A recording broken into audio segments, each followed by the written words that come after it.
İyi günler arkadaşlar. Kanalımıza hoş geldiniz. Bugün yine sizler için yepyeni videolarla karşınızdayım. İki başarılı oyuncularımız Elçin Sangu ve Barış Ardus'tan güzel paylaşımlarını sizler için hazırladık. Elçin Sangu, Sevdim Alabora, Yalancı ve Mumları, Kiralık Aşk, İyi Günde Kötü Günde bu dizilerde rol almış ve herkes tarafından çok beğenilmiştir. Biz de Elçin Sangu ve Barış Ardus'tan en güzel sempatik fotolarını sizler için hazırladık.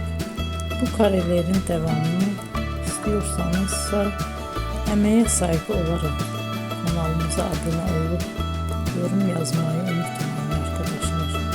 Teşekkür ederim.